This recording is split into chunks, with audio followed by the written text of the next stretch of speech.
Hello students, here is Ikil Akhwani, your physics teacher. पिछला जो lecture था उसमें अपन ने अपना यूनिट 1 का जो सेकंड चैप्टर था वो अपन ने फिनिश कर दिया था। तो अब अपनी जो नेक्स्ट यूनिट्स आएगी, यूनिट नंबर 2, 3, 4 जितनी भी आएगी, और अपन बात करें क्लास 12th की भी, तो वहाँ पर भी अपन जितने भी चैप्टर्स पढ़ेंगे तो वहाँ पे अपने पास क्या होता है, बहुत सारे मैथमेटिक्स के ऐसे कॉन्सेप्ट होते हैं जिनको अपन यूज करते हैं, है ना। बिना मैथमेटिक्स के अपन फिजिक्स को सॉल्व नहीं कर सकते। तो इसलिए अब आने वाले जो 2-3 लेक्चर होंगे इसमें मैं आपको कुछ बेसिक मैथमेटिक्स के बारे में बताऊंगा कि मैथमेटिक्स का बेसिक्स क्या क्या होता है, ठीक है, और किस तरीके से अपन उसे अप्लाई करेंगे वहां पर, वो सब चीजें देखेंगे। तो बहुत सारी चीजें तो ऐसी हैं जो आपने पढ़ भी रखी है, जैसे आपने अलजेब्रा वगैरह पढ़ रखा है, ग्राफ के बारे में आपको थोड़ा बहुत नॉलेज होगा, ठीक है। इसके अलावा कुछ नई चीजें भी आ जाएगी, जैसे आपने ट्रिग्नोमेट्री के बारे में भी थोड़ा बहुत पढ़ रखा है, लेकिन और भी उससे एडवांस लेवल के बारे में, एडवांस लेवल में भी मैं बता दूंगा कि और कैसे क्या करना है आपको। इसके अलावा अपन बात करें तो डिफरेंशिएशन, जो आप अगर मैथमेटिक्स सब्जेक्ट है आपका तो आप क्लास 12th में जाके पढ़ोगे, और इंटीग्रेशन की बात करो तो वो भी आप क्लास 12th में पढ़ोगे मैथमेटिक्स में। लेकिन वो सभी चीजें ऐसी है जो अपन 11th क्लास से ही फिजिक्स में यूज करना लग जाते हैं, ठीक है। तो इसलिए वो अपन पहले से ही यहाँ पे थोड़ा बहुत उसका बेसिक सीख लेंगे, ताकि अपन जब उसे यूज करें तब अपन को उसमें कोई भी दिक्कत नहीं है, ठीक है। तो और अगर ऐसे सोच रहे हो कि अगर हमने बायो ले लिया है, ठीक है, तो वहां से अपना मैथ्स से पीछा छूट जाएगा, तो ऐसा कुछ भी नहीं है, क्योंकि फिजिक्स जो है वो आपको मैथमेटिक्स का एहसास हर जगह दिलाती रहेगी, ठीक है। तो स्टार्ट करेंगे। अब सबसे पहला जो पार्ट अपन देखेंगे वो अपन अलजेब्रा देखेंगे। ये ऑलरेडी आप क्लास 9th और क्लास 10th में आप देख चुके हो। बेसिक कुछ आइडेंटिटीज हैं जो मैंने यहाँ पे नोट कर रखी है, लिख रखी है, वो आप देख लो, आप भी नोट कर लेना इसे, ठीक है। आप चाहो तो इसका स्क्रीनशॉट भी ले सकते हो। एक बार मैं इनको रीड कर लेता हूँ। क्या क्या है, पहली है a plus B whole square is equal to A square plus 2ab plus B square. Next is a minus B whole square is equal to A square minus 2ab plus B square. Next is a square minus B square is equal to a plus B a minus B. Next is a plus B plus C whole square is equal to a square plus B square plus C square plus 2ab plus 2bc plus 2ca।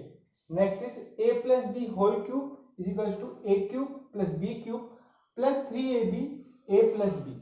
इस वाली identity को आप एक और form में लिख सकते हो, जब आप इसका ब्रैकेट ओपन कर लोगे तब क्या हो जाएगा, a cube plus b cube plus 3a square b plus 3ab square. ऐसे ही a minus B whole cube is equal to a cube minus b cube minus 3ab a minus b, और इसको भी आप ब्रैकेट कर open करके इसी तरीके से आप कर सकते हो, ठीक है। नेक्स्ट अपन बात करें 7th की, तो ये है अपने पास a plus B whole square minus of a minus B whole square it is equal to 4ab, ठीक है। इसको आप चेक भी कर सकते हो। कैसे चेक करोगे, a प्लस बी का होल स्क्वायर का फॉर्मूला लगाना, माइनस में a minus B whole square का फॉर्मूला लगाना, जब आप सॉल्व करोगे तो आपको 4ab मिल जाएगा। Next is a plus B whole square plus a minus B whole square, ये आपको मिलेगा 2 times a square plus b square. Next is a cube plus b cube it is equal to a plus B a square minus ab plus b square. इसको अपन एक और form में लिखते हैं, that is a plus B whole cube minus 3ab a plus b। Next is a cube minus b cube it is equal to a minus b a square plus ab plus b square. ये तो एक form हो गया, और second form क्या हो जाएगा, a minus B whole cube plus 3ab a minus b। तो ये कुछ बेसिक 10 आइडेंटिटी है। इसके अलावा भी बहुत सारी आइडेंटिटीज हैं जो अपन यूज करते हैं, लेकिन जब जब अपन उसे यूज करते जाएंगे मैं उसी टाइम आपको वो सब चीजें बताता जाऊंगा। तो ये बेसिक तो आपको अभी से लर्न करना है, आपको अच्छे से आना चाहिए। ये 10 आइडेंटिटी है जो अपन को आना चाहिए, अलजेब्रा में बहुत ज्यादा इंपॉर्टेंट है, जो अपने फिजिक्स वाले पार्ट में बहुत ज्यादा अपन को हेल्प करेगी, ठीक है। तो ये चीज तो इतनी होगी। अब इसके अलावा थोड़ा सा और अपन देख लेते हैं। ऑलरेडी ये सब चीजें आप देख चुके हो, क्लास 9th और क्लास 10th में आप पढ़ चुके हो ये सब चीजें, आइडेंटिटीज वगैरह के बारे में। अब थोड़ा सा मैं आपको क्वाड्रेटिक इक्वेशन के बारे में बता देता हूँ। क्वाड्रेटिक इक्वेशन के बारे में भी आपने क्लास 10th में पढ़ा है अच्छे से। सॉल्यूशन वगैरह भी आपने निकाले, रूट्स वगैरह आपने निकाले हैं, किस तरीके से अपन निकालते हैं। तो सबसे पहले तो अपन देखते हैं कि क्वाड्रेटिक इक्वेशन क्या होता है। क्वाड्रेटिक इक्वेशन, अब क्वाड्रेटिक इक्वेशन होता क्या है, तो सबसे पहले अगर अपन इसे डिफाइन करना चाहें तो एक ऐसा इक्वेशन जिसकी जो डिग्री होती है वो क्या होती है, 2 होती है। डिग्री का भी मीनिंग आपको पता ही होगा, डिग्री का मतलब होता है highest power of the variable, ठीक है। तो इसको अपन डिफाइन कर देते हैं, equation of degree 2 is called quadratic equation, ठीक है। एक ऐसा इक्वेशन जिसकी डिग्री क्या होती है, 2 होती है, उसको अपन क्या बोलते हैं, क्वाड्रेटिक इक्वेशन कहते हैं, ठीक है। अब अपन इसका अगर जनरल फॉर्म की अपन बात करें, स्टैंडर्ड फॉर्म जो होता है क्वाड्रेटिक इक्वेशन का, तो वो क्या होता है, स्टैंडर्ड फॉर्म। तो जो स्टैंडर्ड फॉर्म होता है ये होता है इसका ax² plus bx plus c। ये किसी भी क्वाड्रेटिक इक्वेशन का एक स्टैंडर्ड फॉर्म होता है। और इसमें एक चीज हमेशा ध्यान रखना कि जो a की वैल्यू होती है कभी भी 0 के इक्वल नहीं होगी। a की वैल्यू 0 के इक्वल क्यों नहीं होगी, क्योंकि अगर a की वैल्यू यहाँ पे 0 के इक्वल हो गई तो उस केस में ये जो पूरा टर्म है, ये पूरा टर्म 0 के इक्वल हो जाएगा। और ये पूरा टर्म अगर 0 के इक्वल हो गया तो फिर ये तो टर्म बचेगा नहीं, बचेगा क्या, सिर्फ ये टर्म बचेगा। और इस वाले टर्म में अगर अपन बात करें तो हाईएस्ट पावर 1 हो जाएगी, और 1 हो जाएगी तो फिर वो क्वाड्रेटिक इक्वेशन नहीं होगा, ठीक है। तो ये हो गया अपना standard form, is equals to में अपन को 0 लगाना। ये भी ध्यान रखना कि इज इक्वल्स टू के बाद हमेशा 0 आएगा। अगर अपन को कोई इक्वेशन दिया हुआ उसमें इक्वल्स टू के बाद 0 नहीं है तो उसको अपन को क्या करना है, जो भी नंबर है उसको शिफ्ट कर देना है यहाँ पे, और इक्वल टू के बाद उसे क्या करना है, 0 कर देना है। तो ये हो गया अपना स्टैंडर्ड फॉर्म इसका।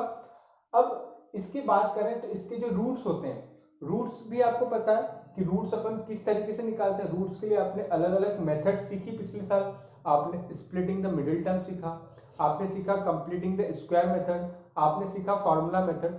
तो वो सब फॉर्मूलाज हैं जिनसे आप क्या कर सकते हो, जो इसके रूट्स होंगे उनको आप फाइंड आउट कर सकते हो, ठीक है। तो यहाँ पे मैं आपको फॉर्मूला बता देता हूँ वैसे कि जो अपना फॉर्मूला मेथड होती है वो क्या होता है, रूट्स ऑफ क्वाड्रेटिक इक्वेशन।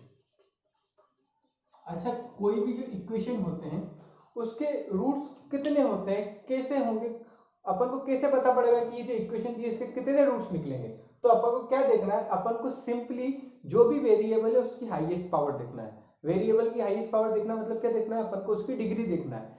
तो कोई से भी इक्वेशन की जो डिग्री होती है उतने ही उस इक्वेशन के अपन रूट्स निकाल सकते हैं। जैसे यहाँ पे अपन बात करें क्वाड्रेटिक इक्वेशन, तो क्वाड्रेटिक इक्वेशन की डिग्री क्या होती है, 2 होती है। तो हमेशा कोई भी क्वाड्रेटिक इक्वेशन होगा उसके कितने रूट्स मिलेंगे, अपन को हमेशा 2 रूट्स मिलेंगे। तो यहाँ पे 2 रूट्स जो मिलते हैं अपन क्या मान लेते हैं, अल्फा एंड बीटा। 2 रूट्स का मान लिए अल्फा एंड बीटा। अब अल्फा और बीटा अपन कैसे निकालते हैं, तो अल्फा के लिए अपने पास फॉर्मूला होता है -b plus under root b² minus 4ac by 2a, ठीक है। और बीटा कैसे निकालेंगे अपन, बीटा निकालेंगे अपन यूज करेंगे -b minus of under root b² minus 4ac by 2a, ठीक है। आपने इस तरीके से पढ़ा होगा, x equals to -b plus minus under root b² minus 4ac by 2a, ठीक है। तो ये जो पॉजिटिव वाला साइन है ये अपन ने अल्फा के लिए ले लिया, और नेगेटिव वाला साइन ये अपन ने किसके लिए ले लिया, बीटा के लिए यूज कर लिया, ठीक है। तो होपफुली इसमें भी आपको कोई डाउट नहीं होगा। अब इसमें a क्या होता है, b क्या होता है, ये आपको पता ही है। हमेशा ध्यान रखना कि जो a होता है, a हमेशा क्या होता है, it is always coefficient of x²। के कोफिशिएंट को अपन a कहते हैं। जो b होता है वो क्या होता है, कोफिशिएंट ऑफ x के कोफिशिएंट को अपन b कहते हैं। और जो c होता है वो क्या होता है, अपना कांस्टेंट टर्म। जो कांस्टेंट टर्म होता है उसको अपन क्या कहते हैं, c कहते हैं। तो इस तरीके से अपन रूट्स निकालते हैं अल्फा और बीटा। अच्छा, इनके बीच में क्या रिलेशन होता है ये भी आपको पता होगा। एक बार और मैं आपको रिवाइज करवा देता हूं कि किस तरीके से अपन बताते हैं इनके बीच में रिलेशन।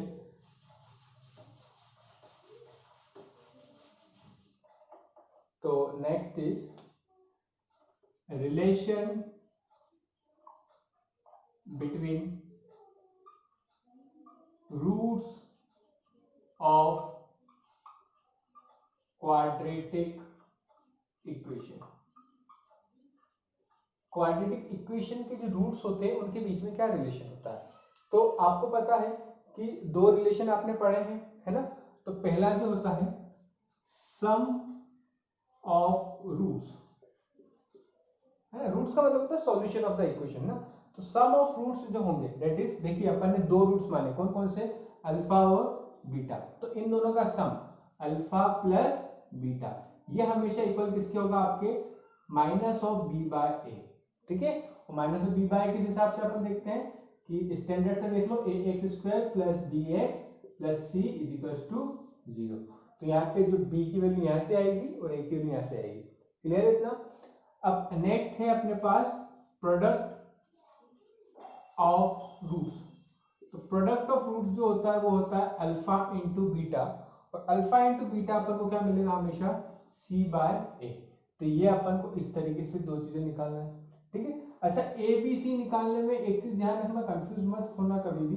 जैसे मान लीजिए मेरे को कोई इक्वेशन दी हुई है, क्या दी हुई है कि 5x square plus 2x plus 3 is equal to 0।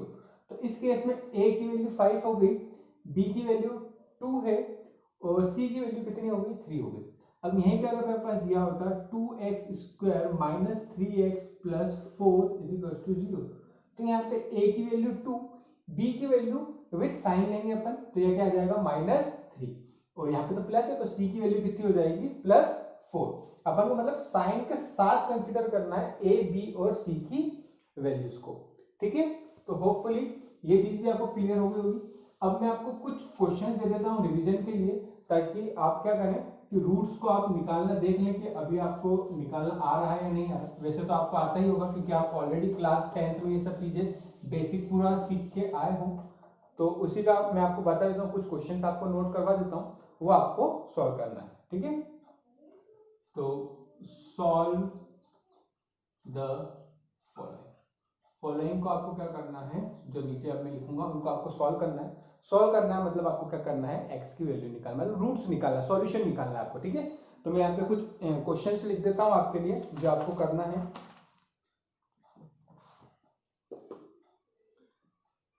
First is 10x square minus 27x plus 5 is equal to 0।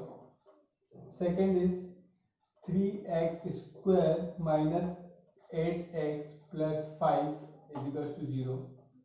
Third is 9x square plus 15x plus 4 is equal to 0। Fourth is 3x square plus 6x minus 9 is equal to 0, and fifth is 4x square minus 4ax plus a square minus b square is equal to 0, ठीक है?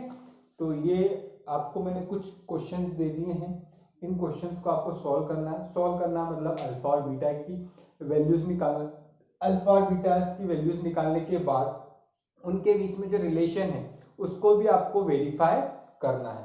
तो बहुत easy question है, ठीक है? Already आप class 10th में कर चुके हो तो आपको इतनी दिक्कत नहीं आएगी। तो यहाँ अपन क्या करेंगे, अपना अलजेब्रा का जो बेसिक था वो अपन यहाँ पे कंप्लीट कर देंगे। इसके बाद अपन को ग्राफ्स के बारे में भी देखना है, ट्रिग्नोमेट्री के बारे में देखना है, डिफरेंशिएशन देखना है, इंटीग्रेशन देखना है। तो वो सब चीजें भी अपन 1 बाय 1 सबसे अपन क्या करेंगे, डील करेंगे। तो आज के लिए इतना ही। होपफुली सब आपको क्लियर होगा। कोई डाउट आता है तो नीचे कमेंट सेक्शन में बता दें। Thank you.